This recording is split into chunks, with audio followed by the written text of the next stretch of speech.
Il est 6h08, la Coupe du Monde de foot et l'heure de vérité qui arrive pour les Bleus. Premier match éliminatoire, début de la phase finale.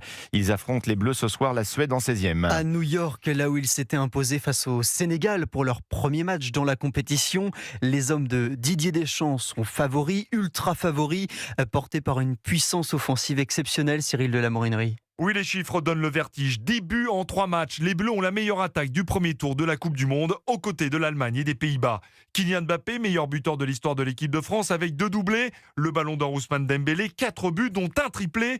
Barcola est doué, buteur également. Michael Olise a distribué 3 passes décisives. Le consultant d'Europe 1, Alain Giresse, résume ça en un mot. Le fameux waouh. Oui, je l'ai fait quand vous voyez le dernier match, quand Ousmane Dembélé, les buts qu'il marque, Mbappé, de la même façon, comment il aborde cette Coupe du Monde, quand vous avez Olise qui est capable de sortir les ballons, Barcola quand il rentre, qui est capable de transpercer une défense quand il a de l'espace. Et l'ancien international et consultant Canal+, Sinegovou, n'hésite pas à comparer ces Bleus à la légendaire équipe brésilienne championne du monde en 2002. Je me souviens d'une attaque Ronaldinho, Ronaldo, Kaká et Rivaldo, il me semble. C'était pas mal aussi. C'est la Coupe du Monde des talents. Et je pense que cette année, ça sera l'équipe la plus talentueuse. Et à ce jeu-là, la France, je pense qu'on a un temps d'avance. À ce rythme-là, les Bleus pourraient pulvériser leur propre record de buts sur une seule édition, 23 réalisations établies en 1958. Merci Cyril de la Morinerie pour Europe 1, coup d'envoi de France-Suède à 23h. Et on connaît déjà l'adversaire des Bleus en 8e en cas de victoire ce soir.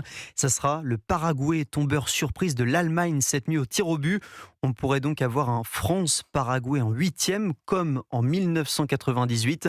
Les Bleus s'étaient imposés 1-0. On connaît la suite et on espère la même issue. Mais oui.